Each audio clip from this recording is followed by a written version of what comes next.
So the last thing I remember is just seeing a big blue-green flame go like this over my feet and race towards the walls.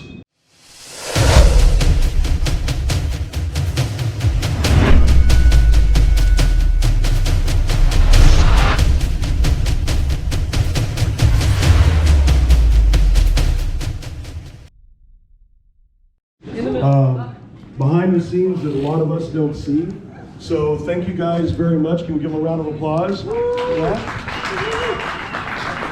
And I also want to thank God, because without His mercy, love, and grace, I wouldn't be here right now. So we'll talk with you guys about, I guess, where to start. 2004, it was November. I was happily married with a 4-year-old son. And another one on the way, which is Parker, somewhere here. And if I'll tell you right now, it's probably gonna happen. I'm probably gonna tear out. So, but hey, fuck it, let's get real, right? Okay. So, happily married, go to work, and take my son, my wife at the time worked nights at the hospital. So I take my son to daycare. It was a Monday morning.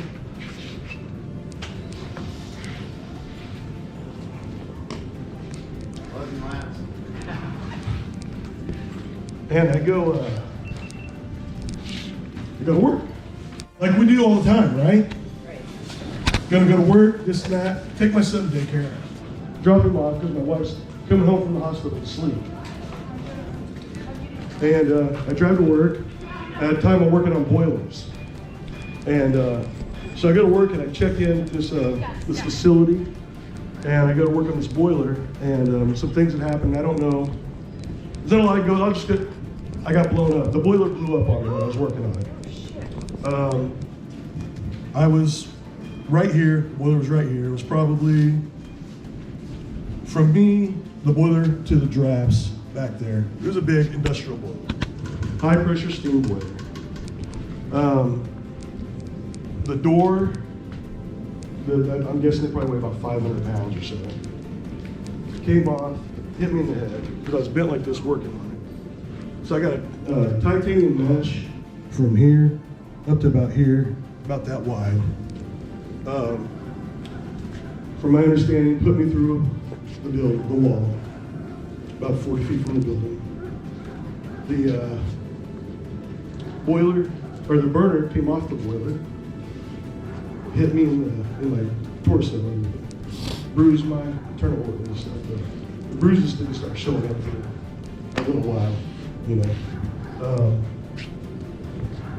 And life lighted out. It took, I guess from the time the 911 call went in, it took 43 minutes for the first responders to get there. So I hope you guys paid attention in your med classes. You didn't get some training and everything, because you are your own first responder. I don't remember, the last thing I remember is, you guys ever watch movies where you see like things in slow motion that you know should be like in the Matrix, the bullets flying or this and that or whatever? So the last thing I remember is just seeing a big blue-green flame go like this over my feet and race towards the walls. And that's it. I guess when the first responders got there and everything, they knew that I was gonna have to be life flighted out or whatever. I guess I was ambulatory at the time, and he killed a guy outside the building trying to help him or something. Like I said, I don't remember any of this. This is just stuff that they've told me afterwards and whatnot. But so I guess I got combative with the paramedics, which is, I guess, pretty typical with a head injury. They put me under and life flighted me out. That was just the beginning. You know, back up a little bit. John and I met when I was in the Marine Corps. I was Recon Marine, 1st Recon Battalion. In the Marine Corps, I remember when I was going through RIB school, which is a Recon Indoctrination program. Everything is earned. Nothing is given. Everything is fucking earned. I remember I thought it was gonna be so cool when we got our little rubber rating crash, you know, the Zodiacs, the F-470s.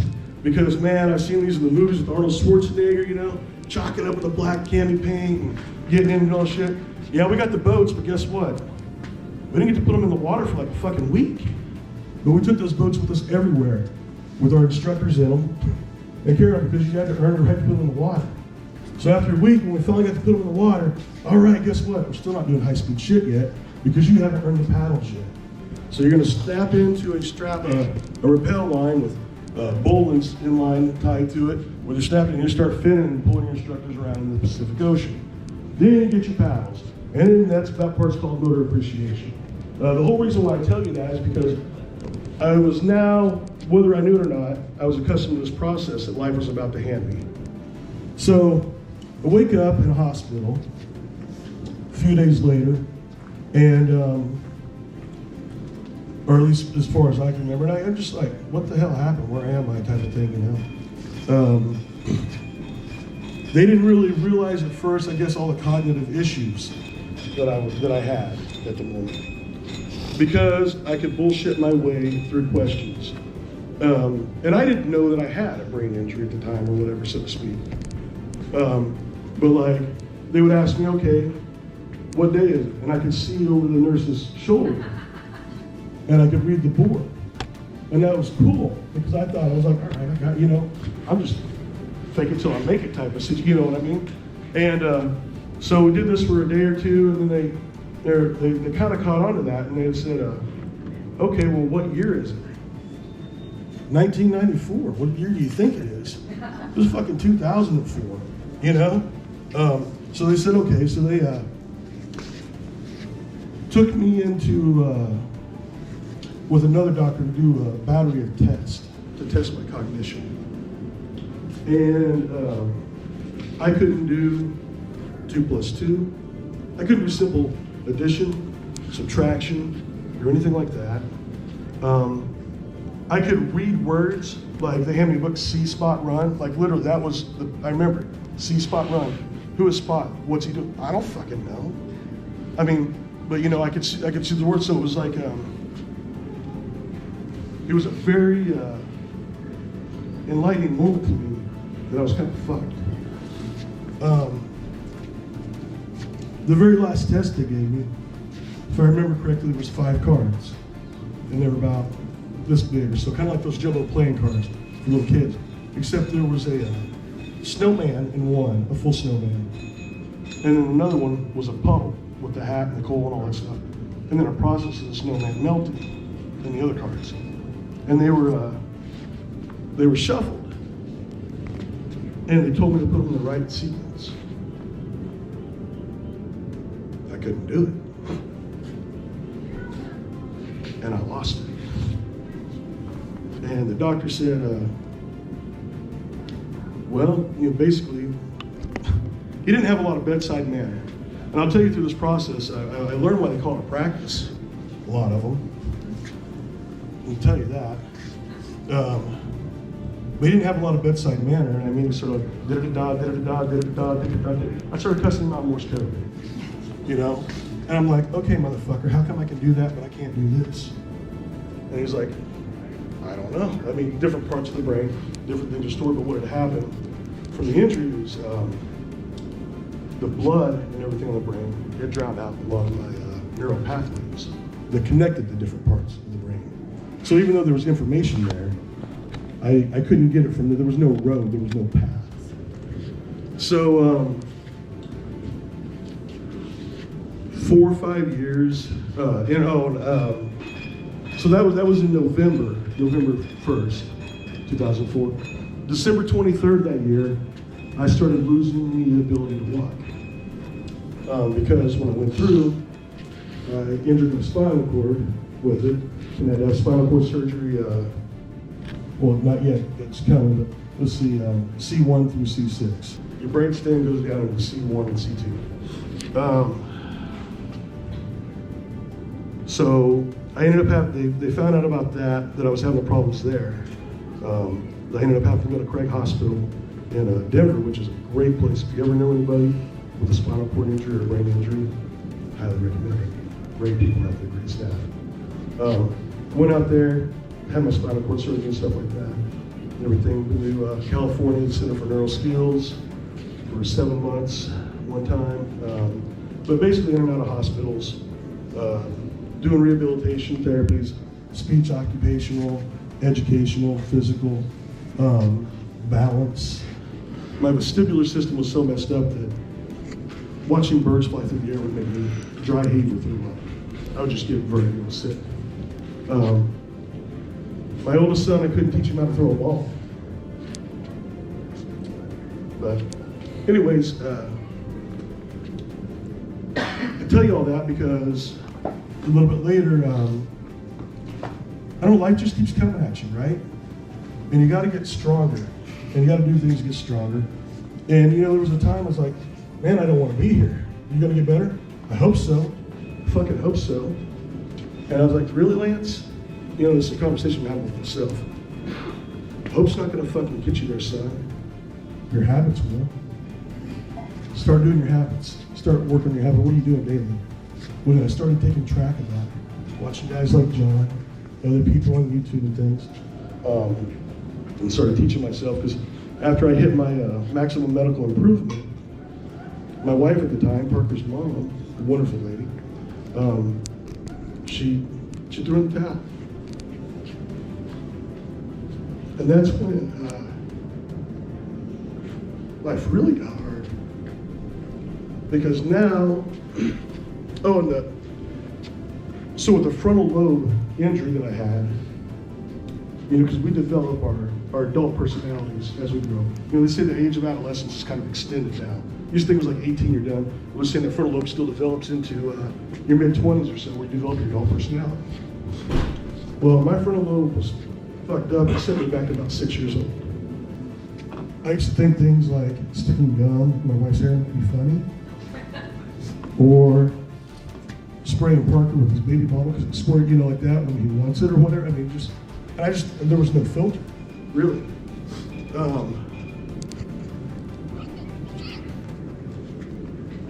So, where was I? Sorry. Frontal lobe. Baby bottle. Was it? Oh yeah. So, here I was, you know, in my mid-30s this time, and I was alone.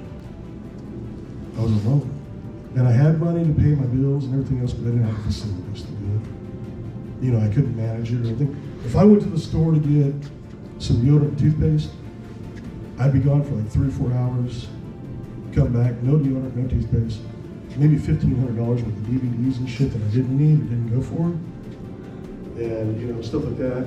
I mean, I was a train wreck. But so I realized after that, I was homeless for a while, living in a van.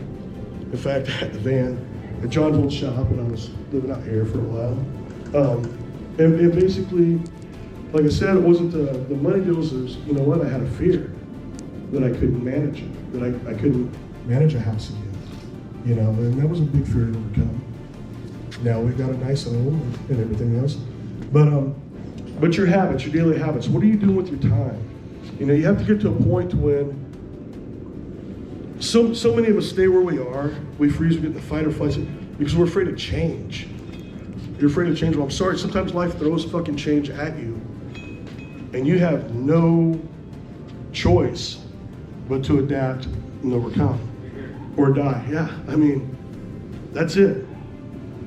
So what I started doing was started applying some of those things to build my mental fortitude, to kind of rewire some of those neural pathways and stuff, if you will.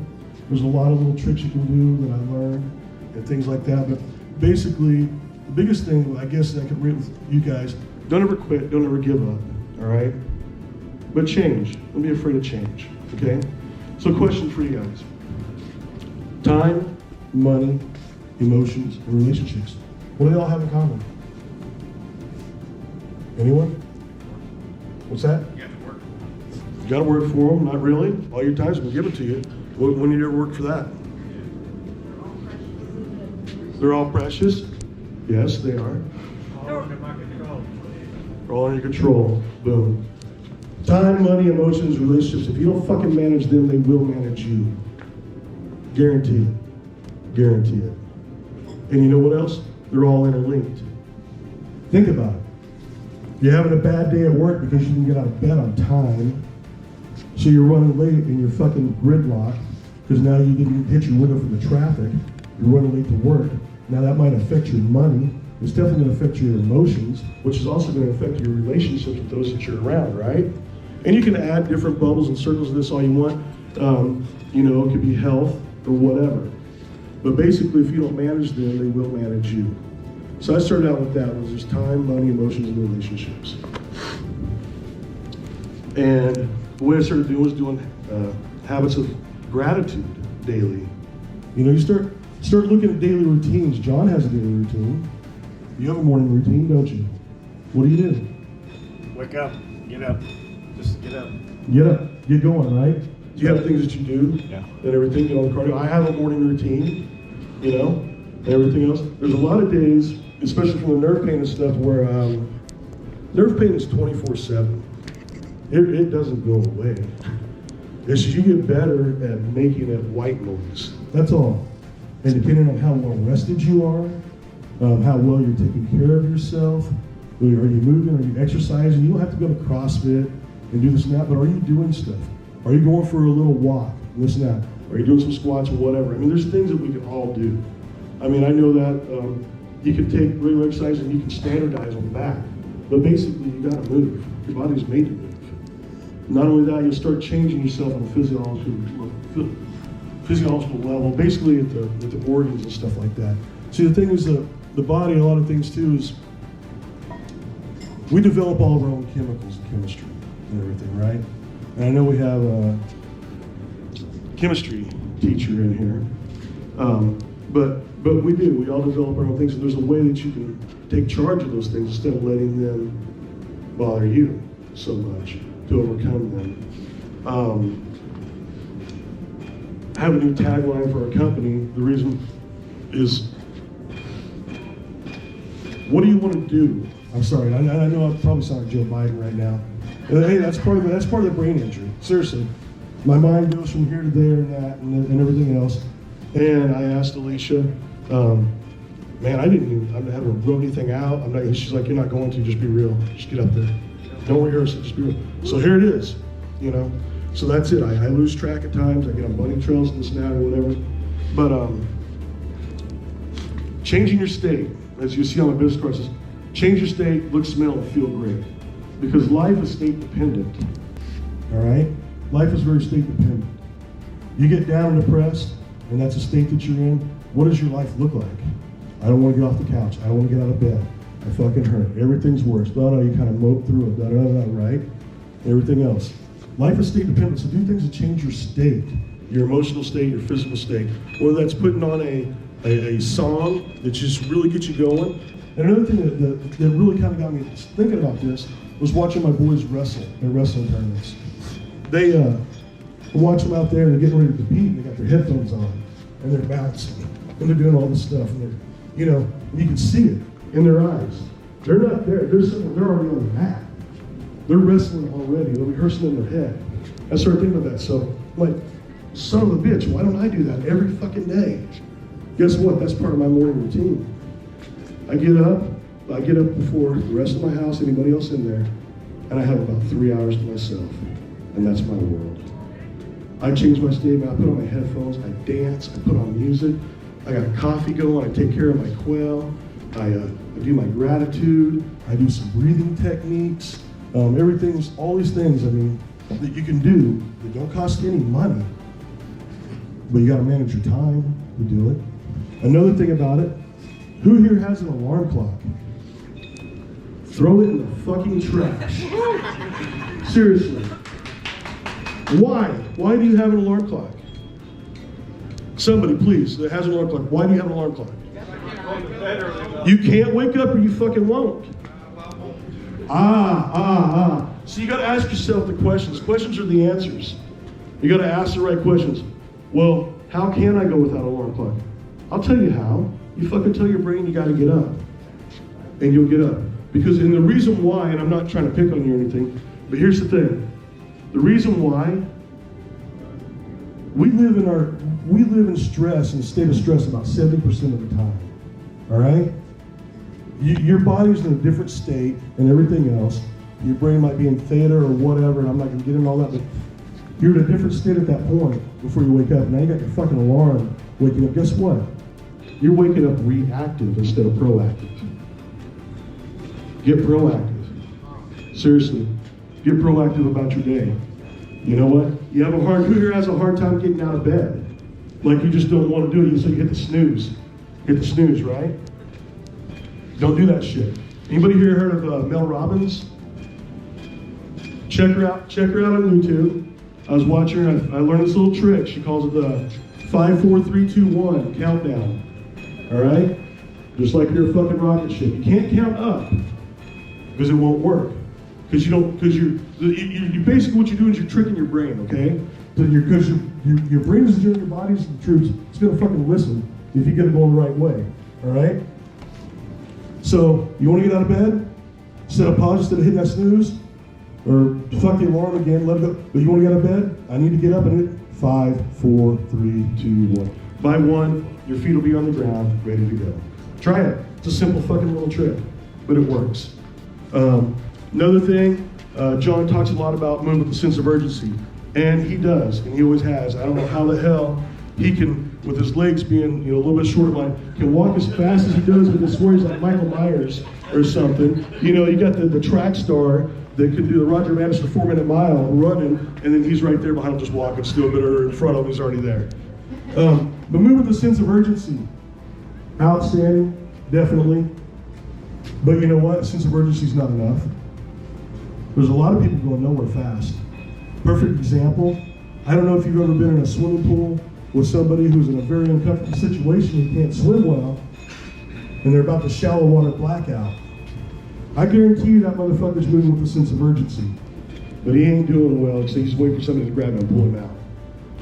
Urgency's not enough. You gotta have the urgency, but you also gotta have intent and purpose and focus, all right?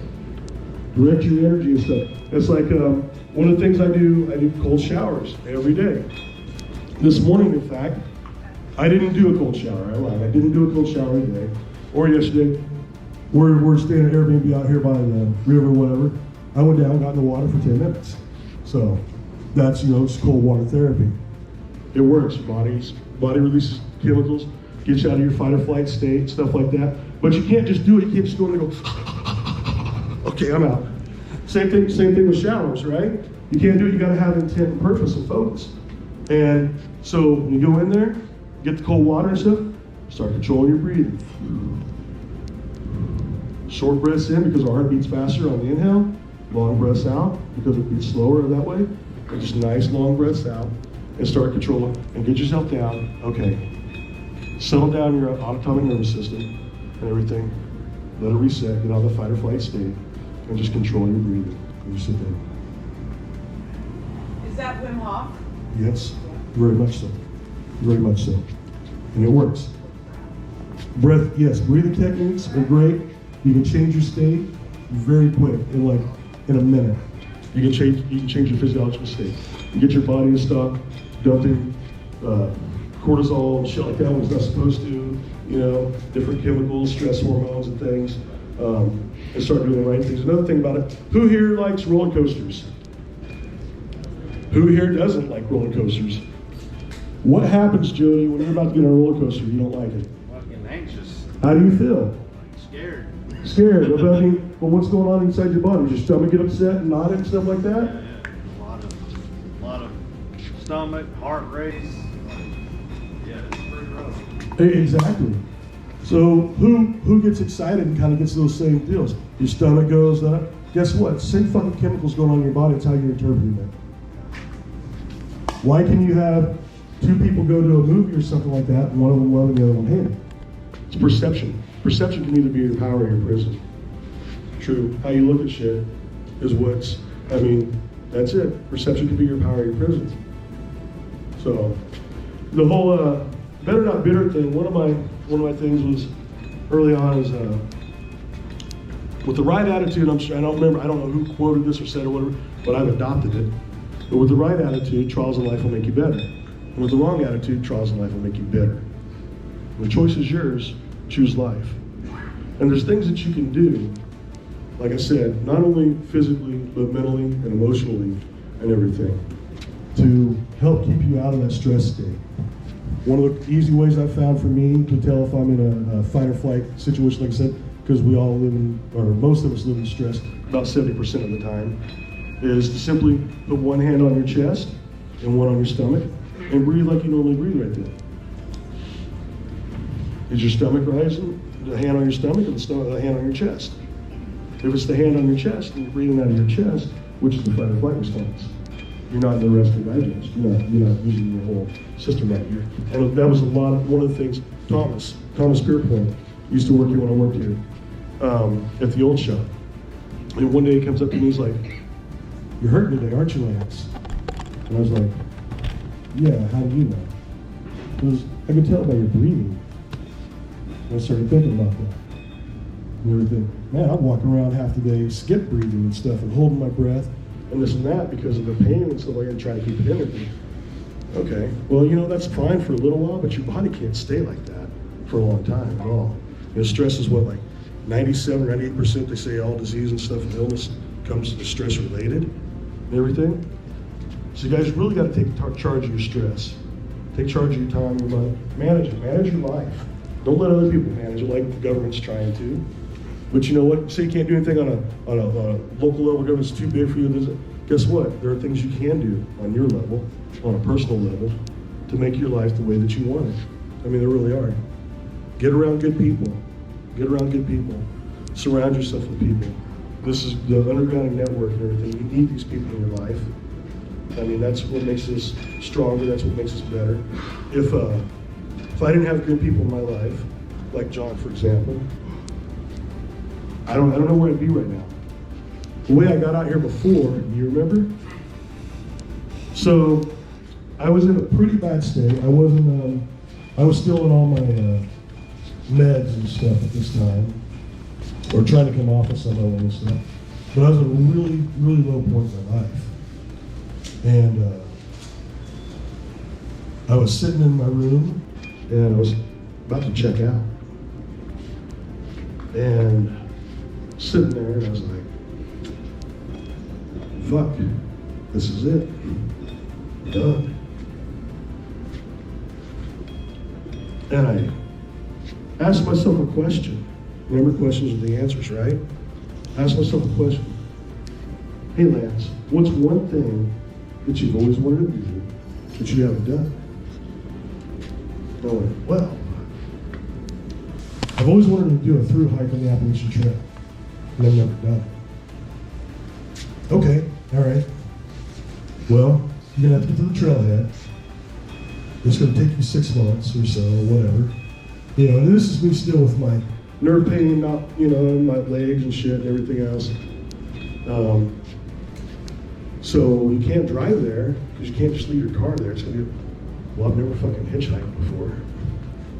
All right, hitchhike. So I made a deal with myself. I was gonna hitchhike to the Appalachian Trail. I was gonna hike the trail. And if after doing that, I still wanted to check out, and there wasn't anything else that I hadn't done or tried yet, then I gave myself a green light. That was it. So I had a roommate at the time, his name's Lance as well. So I had my service dog Rocco, so it was like, Rocco would be like, hi, my name's Lance, this is my other brother Lance. But so he wasn't home at the time, and I was like, fucking, I grabbed Rocco and I threw a bunch of shit in the rucksack and whatnot, and put a note on the door, just taped it to the back door. Hey, took Rocco for a walk. See ya.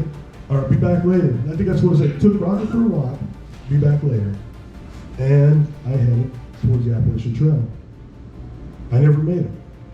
I screwed up my knee on the way, because like I said, bad legs. I wasn't prepared to go and try to, it was just, I was in a desperate moment. I needed to change my state. I needed to change something. I needed to get out of where I was, make a change in my life, and move and do something. Was it scary? Yeah. But it was also adventurous and fun. So there comes that thing there too, where those chemicals, you know what, I'm actually kind of excited about this adventure. I've never done this before, let's go do it. So I didn't make it, but where I did make it to was Nashville. So here we go with networking, okay? Why it's so important.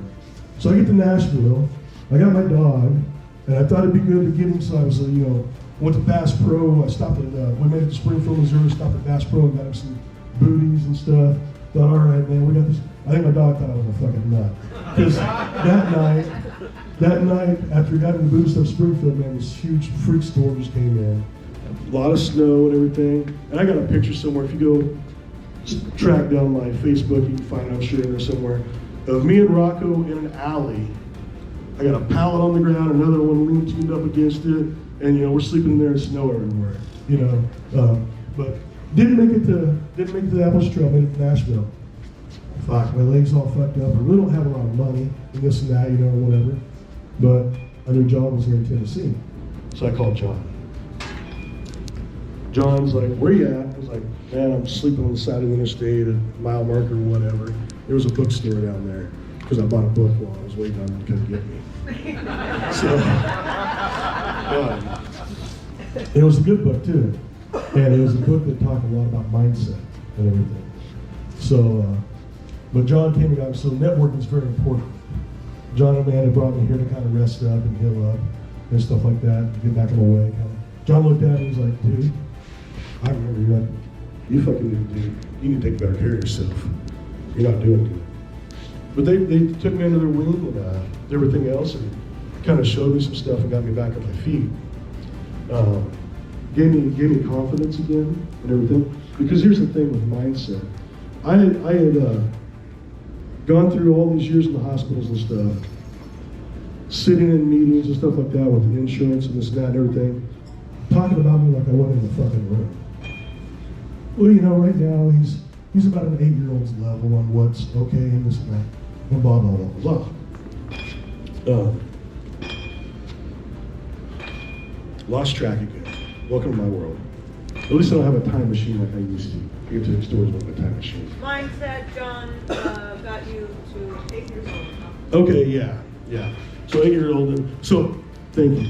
So my therapist and everybody, people that I loved, my wife, my son, my mom, people that truly cared about me and everything, started putting limitations on me. You know, you can't do that. If you do, you're gonna fall and get hurt. You know, what's the chance of, you know, reoccurring another brain injury? It's pretty high if you already have one. In fact, when I was at a Center for Neuro Skills out there with an attorney that had a brain injury like 10 years prior or whatever, woke up one morning, stumbled out of bed, hit his head on the coffee jar on his nightstand, and we set him right back to day one. So, you know, they're like, you can't do these things. I used to love to hunt, to fish, to hike. I'm a very, very outdoorsy person. You can't do that anymore. You go fly fishing, you're gonna slip on a rock or something, you're gonna hit your head, this and that, da da da.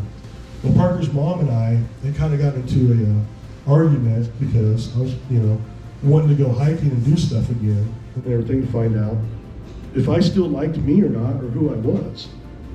And so I got in my truck with my camping gear and everything, and I went to, drove down to Custer. We lived in South Dakota at the time, Black Hills. Drove down into Custer State Park. I parked at the Centennial Trailhead parking deal, and I got out and I started hiking with my pack. And Parker's mom and Mason, they'd gone down to Kansas to visit family for them. And so, you know, I was kind of with them, and I didn't tell anybody where I was or anything, I just went. And so I'm like, all right, let's see what this is all about. So I get on the Centennial Trail and I start hiking. All of a sudden, this fucking storm blows. I don't know what it is with me and storms. The storm blows. Every time I put it back, I can't hike anymore. Fuck it. That just hit me. That was an epiphany. But anyways, right, exactly. Maybe that's what I should start doing with some rain hikes around the country and stuff. Water's right. I'll come down and I'll hike your property. Yeah. I'll even camp out for another 50. So I'm heading up this thing. Anybody ever watch like the reality shows from Sturgis and so forth? And they always have whenever the big storm comes through, right? The hailstorm and stuff like that. So up there, the way that system works, they just kind of go around in circles and stuff for a little while, keep paddling the same area, it seems like. So one of those storms comes in, I'm about a mile away from the truck. And I'm heading uphill on the Centennial Trail, and the storm comes in, and there's just lightning striking and thunder and everything else. And I got struck by thunder, you know? don't know if you know what that means. Well, that's my oldest son used to watch Snow Dogs. They always called him Thunder Jack, one of the guys on there. Why? Because he got struck by thunder. You can't get struck by thunder. You can. You can get struck by thunder. What I mean by that is I had thunder strike so close to the percussion, I felt all of the fluids in my body move, and it fucking triggered something in my head. Sent me back, probably to the explosion or whatever. I was terrified. And I got rain coming down the Centennial Trail, and it's like, you know, almost to the top of my boots or whatever.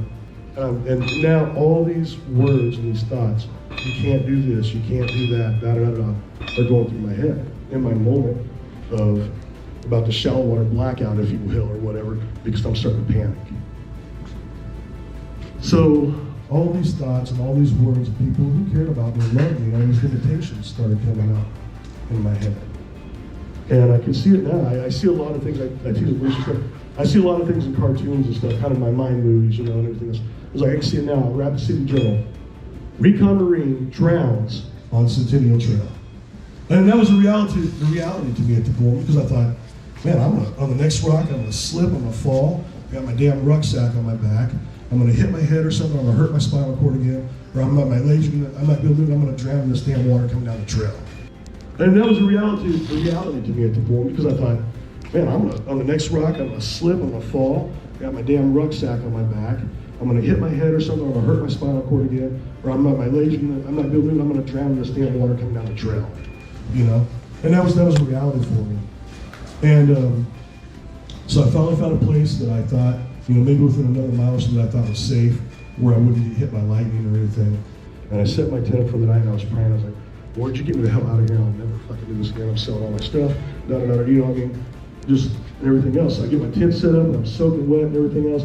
I climb inside of it, and in the morning, I get up. I probably didn't sleep much that night. Get up, I start packing all my crap up, and all of a sudden I'm like, no. You said you were going to do this. You're going to do it. And it was a 30-mile hike, and so I finished it out. And you know what? I fucking loved it. That night, I hiked up to, from there I made it to, my second night I made it to Mount Rushmore. And I went and watched the night lighting ceremony and stuff, and everything. And found out that I actually liked doing that stuff again that people told me that I didn't like to do. Started mountain biking again, which was cool. There was a time it was so bad, and I think John remembers. I was excited when I was out there in California for the Center for Neuro Skills, because I was actually going to get to ride a bike, but I had to go through a course and everything to learn and everything. But you know, stuff that they told me I couldn't or shouldn't do or wouldn't be able to, you know, this and that, I was doing it. Did a couple mountain bike races. Didn't place or whatever, but I finished. Some of them I wrecked my bike and I couldn't finish because I toppled a potato chip on the wheel. But you know, but the thing is the mindset.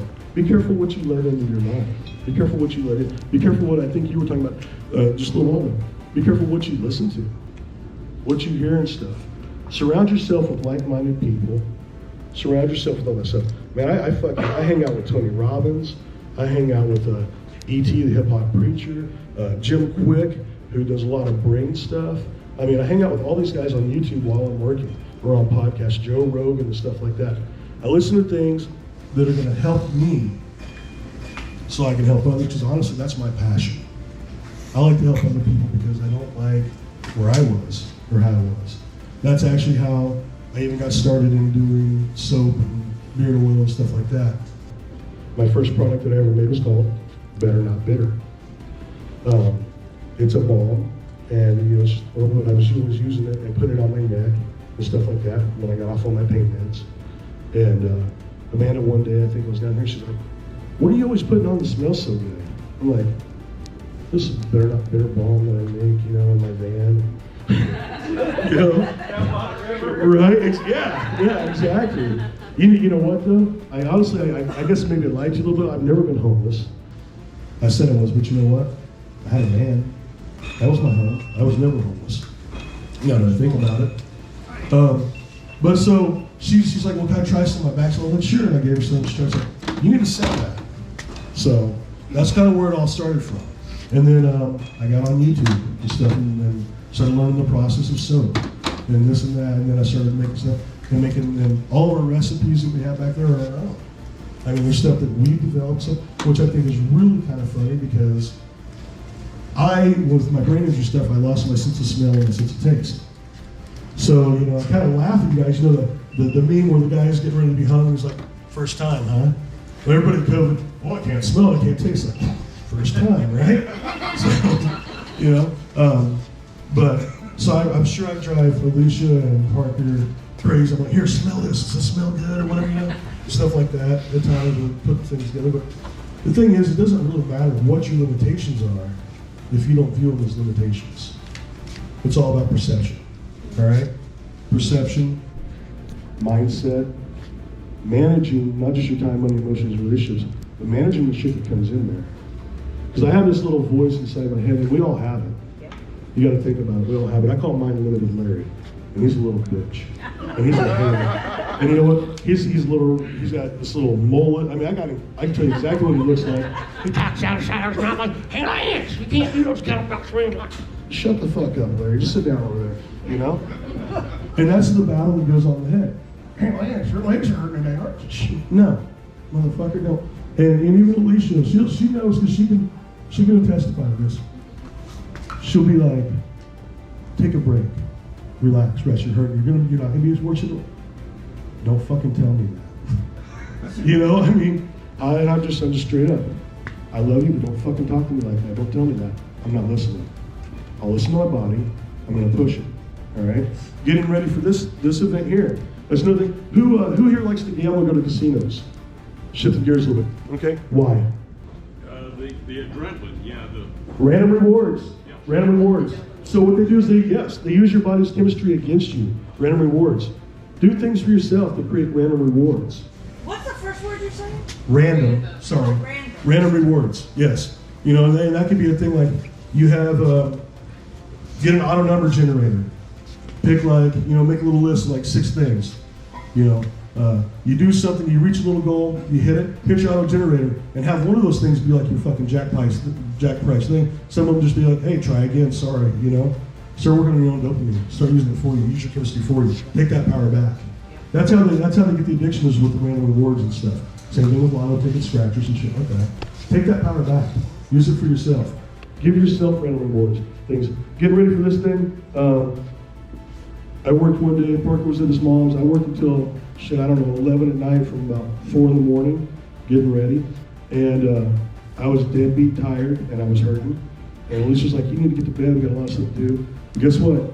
Limited Larry's over there, yeah, get your ass in bed, you boy. I'm like, no, you know what? Fuck that. I went out my garage, I poured myself a bourbon, I had my stereo, my garage is my shop, and I looked out there, and I sat there, and I looked at everything that I had accomplished in that amount of time. And the fact that a year ago I couldn't have done that. And you know what I did? I put on my jam and I danced. And I partied. And I gave myself a celebration. And you know what? I felt better. I changed my state. Next morning, I got up and was able to go again. 5, 4, 3, 2, 1, boom. Get your ass in the shower. Oh, cold shower. You start with warm water? No. Cold water, Larry. 5, 4, 3, 2, 1. Here we go. Ooh, yeah, this is great. You know? I mean, you start, and that's it. Start your day. It starts out, your personality becomes your reality.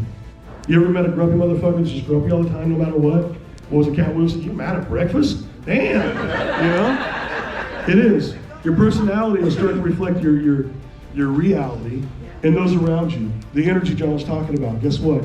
It's contagious. Courage, contagious, all that stuff, fear, everything else.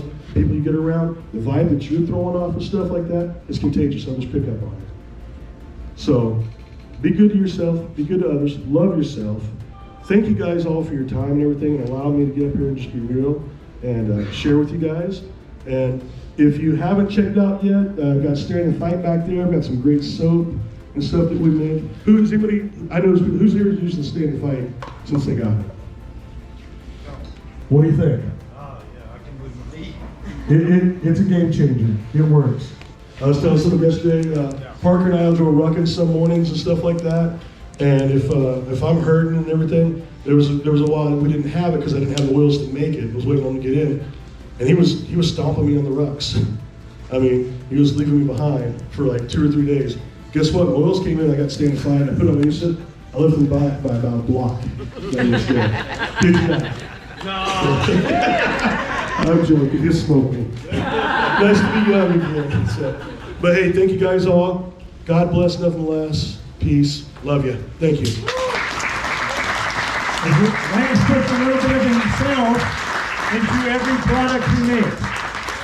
Take that to mean whatever you want that to mean. Extra cup of love and everybody. All right. Men. Man, I'm talking about realest, one of the realest.